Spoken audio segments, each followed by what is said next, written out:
பாவத்தை விடுறோம், சண்டி குறையதா குறையலையா? குறையலன்றாங்களா? ஏத்துங்கோ. நானும் பிரசங்கம் பண்ணி கூடுதாடா பூர்த்தி ஏத்தடா கைய. குறையதா இல்லையா? குறையுது, எவ்வளவு மாறுது. ஆனா சிலது மாற விடே இல்லை. அதுக்கு சுப்பையானதும் பக்கத்தை நிற்பான். அவன் கதையை விடு, அவன் சும்மா கத்தத்தான் தெரியும், அவன் அப்படித்தான் சொல்லுவான். இப்ப என்னோட இங்க இருக்கிற ஒரே அண்ணா நான் கட்டிக்கிற மாதிரி அவரோட சரியா இருக்கணும். அதனால நிகழ்காலத்துல நாம ரட்சிக்கப்பட்டு கொண்டே இருக்கிறோம். ஆமென் சொல்லுங்க. இன்னும் விட வேண்டியது கணக்கு இருக்கா, கொஞ்சம் இருக்கா? சத்தமா சொல்லுங்க. அத சொல்றாங்க நிகழ்காலம். எதிர்காலத்துல என்ன? முடிவு வரை அந்த நிலை நிற்கிறவனே ரட்சிப்பை காத்து கொள்ளாவிட்டால் பரலோகம் போக முடியாது என்பதை யாக்கோபு யூதா எழுதுகிறார். இயேசுவின் சகோதரன் யூதா எழுதுகிறார். ஆகையினாலே ரட்சிப்பை திருமணத்துக்காக என்ன செய்யக்கூடாது? மற்ற கடையில கொண்டே ஈடு வைக்க கூடாது. ரட்சிப்புக்காக திருமணத்தை ஈடு வச்சவர்கள் எத்தனை பேர் கப்பல் தாண்டு வங்குரோத்தில் இன்றைக்கும் இருக்கிறார்கள். தெரியுமா உங்களுக்கு? தெரியும். சிலர் ரட்சிப்பு கொண்டே பொண்ணுக்காக, மண்ணுக்காக, உல்லாசத்துக்காக, என்ஜாய் பண்றதுக்காக, டிக்டாக்ல இருக்கிறதுக்காக ரட்சிப்பை தொலைச்ச கட்டாயம் அடிக்கும். ஏசப்பா சும்மா விட மாட்டேன்.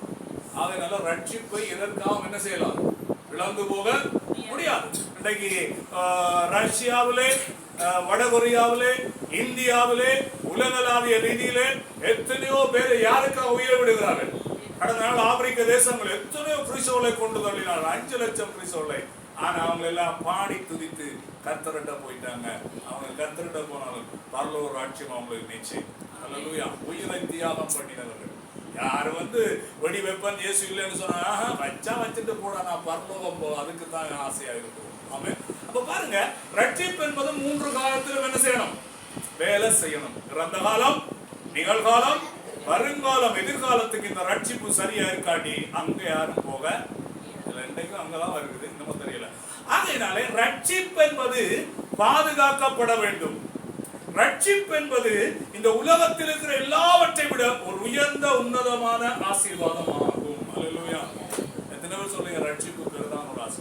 பாருங்க, அநேக ஐஸ்வர்யவான்களுக்கு கொடுக்கல, படித்தவர்களுக்கு கொடுக்கப்படல, கல்விமான்களுக்கு கொடுக்கப்படல, ஞானவான்களுக்கு கொடுக்கப்படல. ஆனால் நாங்க மிடிலா இருந்தாலும் கர்த்தர் எங்களுக்கு ரட்சிப்பை கொடுத்தார். அவருடைய ரட்சிப்பினால் நாம் உயிர் வாழுகிறோம். ஆமென்.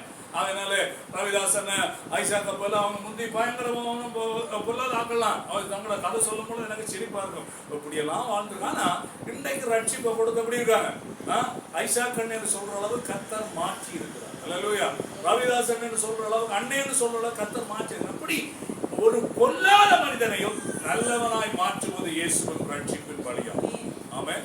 இயேசு நல்லதான் ரட்சிப்பு. யோவான் 14 என்ன சொன்னார் சுவாமி? 6 நானே வழியும் சத்தியமும் ஜீவனுமாய் இருக்கிறேன், என்னால் அன்றி ஒருவனும் பிதாவிடத்தில் போக முடியாது. பாருங்க, இயேசுதான் ரட்சிப்புக்கு வழி. ஆமென்.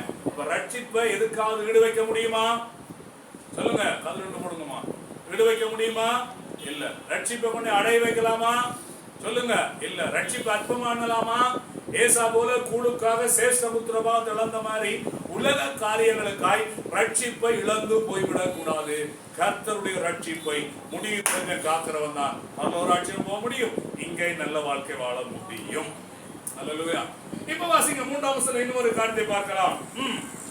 யூதாவின் அதிகாரம், யூதாவின் நிருபம் 1ஆம் அதிகாரம், ஒரே ஒரு அதிகாரம் 3ஆம் வசனம் மறுபடியும் வாசிப்போம். பிரியமானவர்களே, பொதுவான ரட்சிப்பை குறித்து உங்களுக்கு எழுதும்படி நான் மிகவும் கருத்துள்ளவனாய் இருக்கையில் பரிசுத்தவான்கள் ஒரு விஷயம் ஒப்புக்கு கொடுக்கப்பட்ட விசுவாசத்திற்காக நீங்கள் தைரியமாய் போராட வேண்டும் என்று. 2வது விசுவாசத்துக்காக என்ன செய்யணும்? தைரியமா போராடும். விசுவாசம் சில பேர் பாடுவார்கள், விசுவாசத்தினால் நீதிமான் பிழைப்பான், விசுவாசிய பதறாதே. விசுவாசம் என்ன? ஏதோ சொல்றாங்க, தெரியல. விசுவாசம் என்ன? Ebraiயர் 11:1. விசுவாசமானது நம்பப்படுகிறவர்களின் உறுதியும் காணப்படாதவர்களின் நிச்சயம். இப்ப உதாரணத்துக்கு உங்களுக்கு 1 கோடி, எல்லாம் காசு சொன்னோம்னா எல்லாம் ஆசீர்வாதமா வந்திருப்பாங்க, அதை விட்டுருவோம். உங்களுக்கு ஒரு நல்ல வீடு, அதையும் விட்டுருவோம். உங்களுக்கு ஒரு நல்ல ஒரு ஆசீர்வாதம் வரப்போகுதுன்னு உங்களுக்கு நம்பிக்கை இருக்கு. ஆமா இல்லையா? பாக்கியமா நம்புறோம். ஆண்டவர்களை ஆசீர்வதிப்பார், ஆண்டவர்களை பலப்படும் நம்புறோம். ஆனா இன்னும் என்ன செய்யல, கிடைக்கல. ஆனா கனவு எங்க மைண்ட்ல என்ன இருக்கு, அத பார்க்கிறோம். ஆமா இல்லையா? கர்த்தரை செய்வோம். அல்லேலூயா. அதுதான் விசுவாசம். அப்ப விசுவாசத்துக்காக போராடணும் அப்படின்னா என்ன செய்யறது? கண்ண முடியன்னு 2 கத்தி எடுத்து அப்படியே விசுவாசம் விசுவாசம் விசுவாசம் விசுவாசம் அது இல்ல. சர்வாயுத வர்க்கத்திலே விசுவாசம் என்னும் கேடயத்தை பிடித்தவர்களாய் என்று சொன்னா, அந்த காலத்துல யுத்தத்துல அப்படியே பெரிய சட்டி மாதிரி, என்ன பெரிய தாச்சி சட்டி மாதிரி ஒரு ஒன்றை பிடிச்சோன்னு இருப்பாங்க. இப்ப கலகம் அடக்குற பொருஸ் பிடிக்கிற மாதிரி, இப்ப கலகம் அடக்குற பொருஸ் பிளாஸ்டிக்ல பிரம்புல செய்ததெல்லாம் செய்து வைத்திருக்காங்க. அது மாதிரி அதை பிடித்துதான் அந்த காலத்துல யுத்தங்களை பண்ணுவாங்க. ஆனா இந்த காலத்துல அது எல்லாம் மாறி போச்சு. இப்ப கண்ணாடி கிளாஸ் போட்டாலும் எல்லாம் அது புட்டன் உள்ளுக்கு போகுது, ஆள் முடியுது. அது வேற பிரச்சனை. அதே போல கிறிஸ்தவ வாழ்க்கையில ரட்சிப்பை காத்துக் கொள்வதற்கும் பரலோகம் நாங்க போவதற்கும் எங்களுக்கு விசுவாசம் முக்கியம். ஆமென். ஆகையினால விசுவாசத்தினாலதான் நீதிமான். ஏன் எங்களுக்கு பேர் வந்துச்சு? என்ன பேர் எங்களுக்கு? எந்த மதத்தில் இந்த பேர் இருக்கா? இந்து மதத்தில் என்ன சொல்லுவாங்க? அடியார்கள். வேற என்ன சொல்லுவாங்க? பௌத்த மதத்தில் எப்படி சொல்லுவாங்க? எப்படி வகைன்னு சொல்லுவாங்க? பௌத்த மதத்தில் எப்படி சொல்லுவாங்க? பௌத்தர்கள் சொல்றதே இல்லை. இஸ்லாமில் அவனும் சொல்லல. ஆனா எங்களுக்கு மட்டும்தான் ஆண்டவர் விசுவாசிகள் பிலீவர்ஸ். நாங்கள் நம்பி வாழுகிறோம். அல்லேலூயா. நம்ப வச்சு கழுத்திறக்கிறவர்கள் இல்ல, இயேசுவை நம்பி வாழுகிற ஒரு தேவனுடைய ராஜரீக ஆசாரியமான கூட்டமாய் கர்த்தர் நம்மை உயிரோடு வைத்திருக்கிறார். ஆமென். ஆகையினாலே இன்னைக்கு விசுவாசம் என்றா போராடணும். விசுவாசம் விசுவாசம் சும்மா இருக்கிறது இல்ல.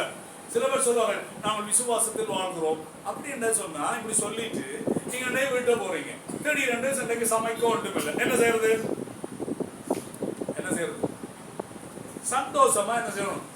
ஒரு பேணி அரிசி இருந்தாலும் போட்டுட்டு கஞ்சியை காய்ச்சி எல்லாரும் உட்கார்ந்து நிலத்துல உட்கார்ந்து செபம் பண்ணிட்டு சந்தோஷமா சாப்பிட்டு கர்த்தருக்கு நன்றி சொல்லதான் விசுவாசம். அல்லேலூயா.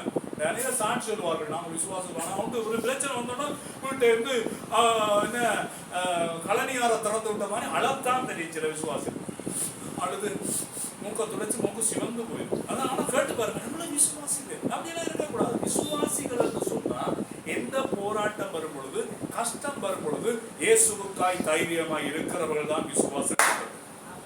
அல்லேலூயா. வாழ்க்கையில பிரச்சனை வரல, சண்டை போடாதீங்க. போய் எல்லாரும் 4 மூலையில 4 பேரும் முழங்கால நில்லுங்க. கர்த்தர் குடும்பத்திலே மாற்றத்தை கொண்டு வருவோம். ஆமா, நோமா இல்லையா? எந்த வீட்டுலதான் சண்டை இல்லை, எந்த வீட்டுலாம் தர்க்கம் இல்லை, எந்த வீட்டுலாம் பிரச்சனை இல்லை, எல்லாம் இருக்கு. ஆனா என்ன செய்யுங்க? போய் அமர்ந்திருந்து தேவனோடு பேச பழகுங்கள். அல்லேலூயா. இன்றைய அனைவருக்கு ஆண்டவரோடு பேச பழக்கம் இல்லை. வீட்டை இருக்கிறான ஜெர்மன் டோக் மாதிரி கத்தத்தான் பழக்கம். அப்படியெல்லாம் இருக்காதீங்க.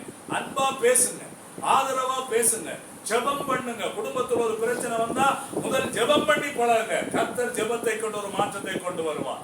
இன்றைக்கு எத்தனையோ கிறிஸ்தவ வாழ்க்கையில விசுவாசமான ஜெபமே இல்லை. ஆமா இல்லையா? விசுவாசமா குடும்ப ஜெபம் வைக்கிறதே இல்லை. விசுவாசமா தனி ஜெபம் கிடையாது. விசுவாசமா முழங்கால் நின்று பைபிள் வாசிக்கிறதே கிடையாது. அதெல்லாம் நாம செய்யணும். விசுவாசிக்கிறோம். விசுவாசம் என்று சொன்னால் நானும் நீங்களும் போராடியே தீர வேண்டும். ஆகையினாலே அந்த எந்தெந்த காரியத்துக்கு யூதா விசுவாசத்துக்கு போராட வேண்டும் என்று எழுதுகிறார். வாசிங்க 17ஆம் வசனத்தை வாசிங்க. அதே அதிகாரம் யூதா